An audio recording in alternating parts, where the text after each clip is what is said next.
নমস্কার বন্ধুরা, কেমন আছেন সবাই? দীপাস চ্যাপ্টার্স ব্লগে আপনাদের সকলকেই স্বাগত। আজকের ওয়েদারটা কি সুন্দর দেখেছেন? এত সুন্দর ওয়েদারে চললাম মামার বাড়ি। এই তো টোটোতে বসে পড়েছি, সাথে আছে মা, আমি, মাম্মাম আর মামামের পাপা। আমাদের বাড়ি থেকে আমার মামার বাড়ির দূরত্ব খুবই কম, মাত্র 5 কিলোমিটার। তাই মার যখনই ইচ্ছে হয় চলে আসে। তাই আমি বাড়ির দূরত্বে থাকলেও অনেকটাই নিশ্চিন্ত থাকি, কারণ আমাদের আত্মীয় স্বজনরা ম্যাক্সিমাম দূরত্ব বলতে 2 ঘন্টার দূরত্বেই থাকে। আর খুব কাছাকাছি বললে মামার বাড়িটা আর ছোটো মাসির বাড়িটা একদমই পাশে।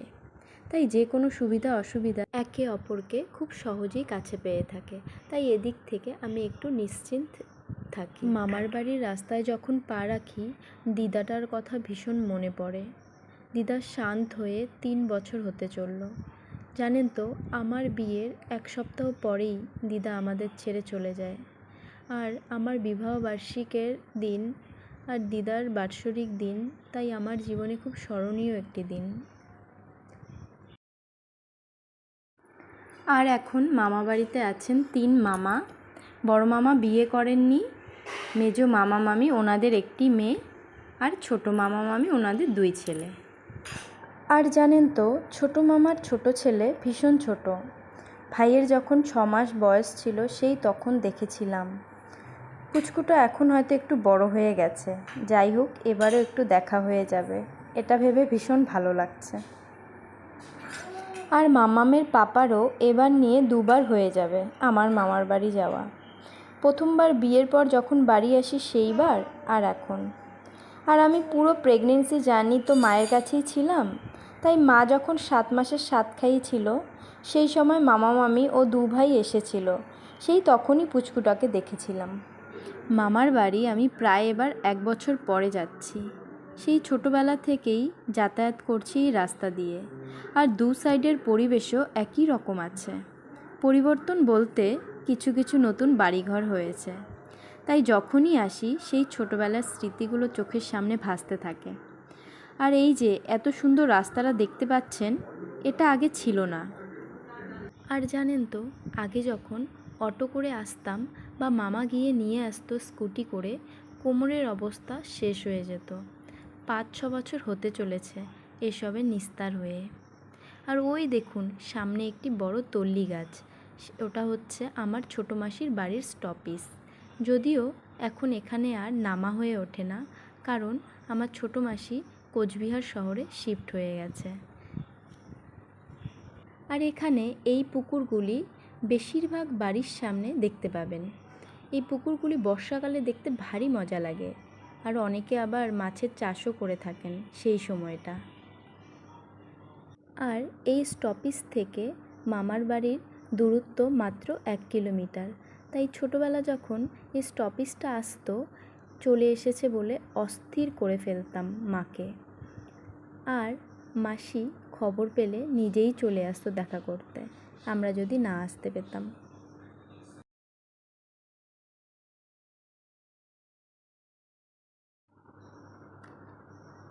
আর সামনের ওই বাড়ি দুটো নতুন দেখতে পাচ্ছি। এই বাড়ি দুটোও আগে ছিল না, চলেই এলাম বলে।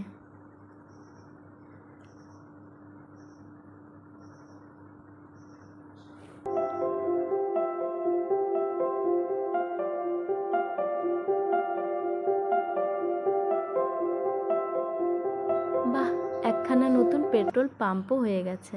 কত উন্নতি হয়েছে জায়গাটার। মামাদের রাত বেরোতে কোনো অসুবিধা হবে না। আর ওই দেখুন বাদিকে কিছু খালি জমিনও দেখা যাচ্ছে। এগুলোর মধ্যে কিছু কিছু আমার মামাদেরও। তাই ছোটোবেলা যখনই এই রাস্তা দিয়ে একটু হাঁটতাম, মা প্রায়ই বলে থাকতো, এই দেখ, এগুলোর মধ্যে কিছু কিছু জমিন তোর দাদুরও।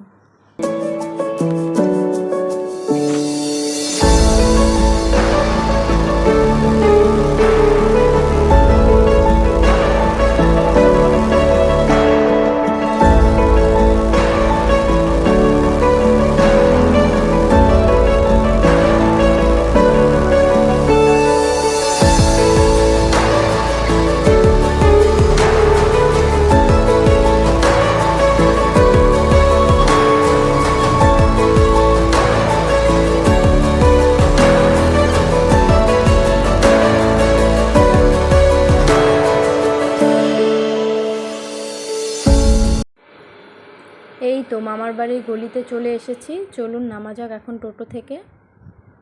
এই 1 বছর এখানে একখানা আবার মন্দিরও দেখতে পাচ্ছি। চলুন দেখা যাক কি মন্দির। মনে তো হচ্ছে শনি মহারাজের মন্দিরই হবে।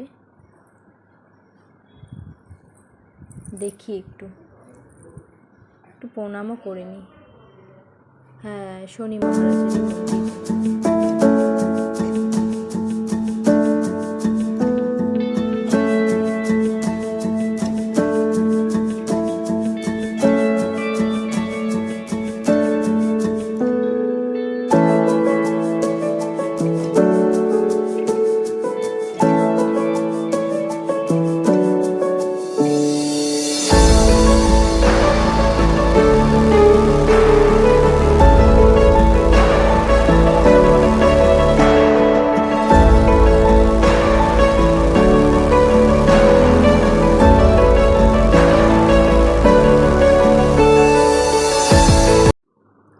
আর জামাইয়ের হাতে মা একটা ভারী ব্যাগ ধরিয়ে দিয়েছে।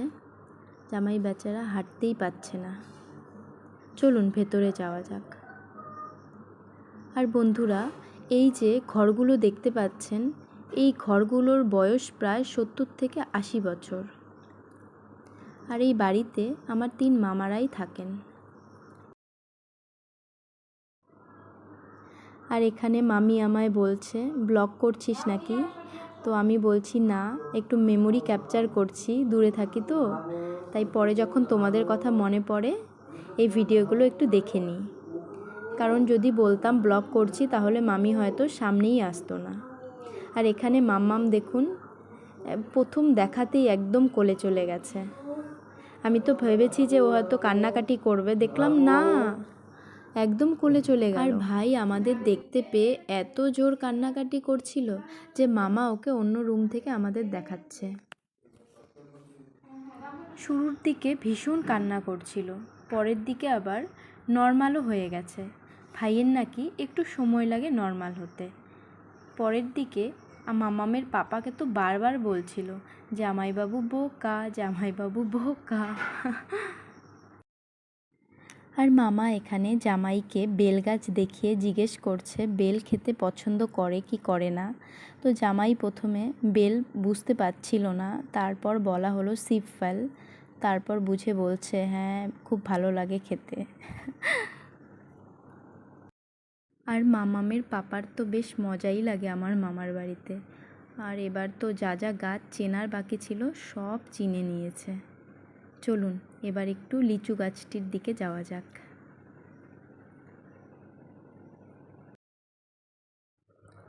তো এখানে মামামের পাপা নিচে অনেক লিচু পড়ে থাকতে দেখে মামাকে জিজ্ঞেস করছিল।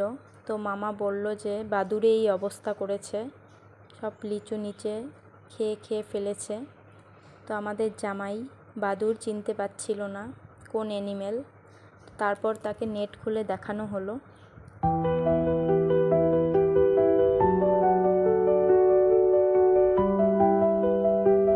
আর পেছনের যে এই বাগানখানা দেখতে পাচ্ছেন, এটা আমার মামাদেরই। আগে দিদা যখন ছিল তখন এটাও খুব পরিষ্কার থাকতো। তো এত বড় বাড়ি মামিদের পক্ষে এখন আর মেনটেন্স করা সম্ভব হয়ে ওঠে না। লিচু প্রায় শেষের দিকেই, আর একটা মাস আগে আসলে হয়তো ভালো মতো লিচু খাওয়া যেত। তবু মামা যে কটা পেরেছে এই বাঁশটা দিয়ে পেরে দিয়েছে। এই দেখুন এখন আবার বেল পাড়ছে।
আসার পর শুনতে পেলাম মামি আর বোন নাকি নেই, ওরাও আজকে বেরিয়ে গেছে মামার বাড়ি। তো আমরাও খবর দিয়ে আসিনি, খবর পেলে হয়তো মামি আজকে যেতই না আমাদের সাথে দেখা না করে। এই দেখুন, ইনি হচ্ছে আমার মেজো মামা। দাঁড়ান একটু প্রণামটা সেরে নিই।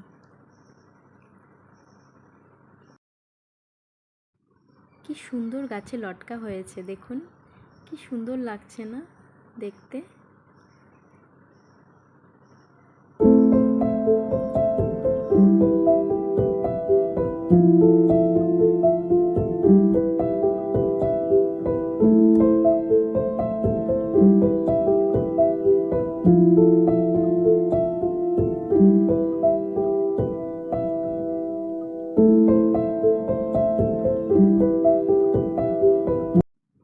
এদিকে মামা আবার গাছের চাল কুমড়োও দিচ্ছে।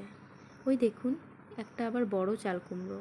তো মামা বলল যে বড়গুলো খেতে নাকি খুব একটা ভালো লাগে না, তাই কচি দেখে দিচ্ছে।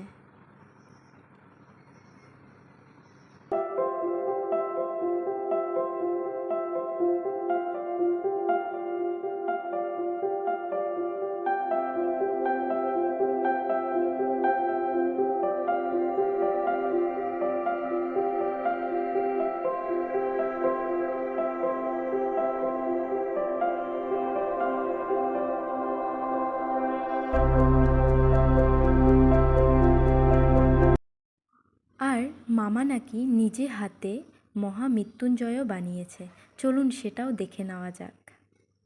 এই যে দেখুন, পুরোটা নাকি নিজে হাতেই বানিয়েছে। একটু রোদের আলোর জন্য ক্যামেরাবন্দি হচ্ছে কি না ঠিক বোঝা যাচ্ছে না। বেশ সুন্দর বানিয়েছে বলুন, আমার তো বেশ ভালোই লাগলো। আর এই যে লেবু গাছখানা দেখেন, দেখেই চোখ জুড়িয়ে যাচ্ছে, গাছ ভরে লেবু। আর মামা লেবু ছিঁড়ছে লেবু দেবে বলে। মামা বাড়িতে এলে না আপনার ঘরে বসতে হবে না, এই গাছপালা দেখে দেখেই আপনার কি করে যে টাইম পাস হয়ে যাবে বুঝতেই পারবেন না।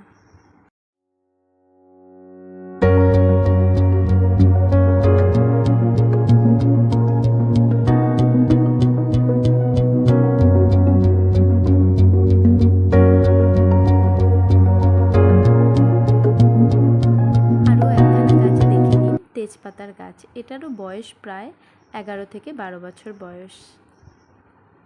গাছপালা দেখতে দেখতে কখন যে 6টা বেজে গেছে বুঝতেই পারিনি। তাই আমরা এখন উঠে পড়েছি টোটোতে, কারণ ছোট বাচ্চা নিয়ে এসেছি তো। আর আকাশটা দেখে মনে হচ্ছে যে কোনো সময় বৃষ্টিও চলে আসতে পারে। চলুন বন্ধুরা, ব্লগটি আজকের মতো এখানেই শেষ করছি। দেখা হচ্ছে আবার পরের কোনো একটি ব্লগে। ভালো লাগলে পেজটিকে লাইক, কমেন্ট ও শেয়ার করে দেবেন। ভালো থাকবেন, সুস্থ থাকবেন।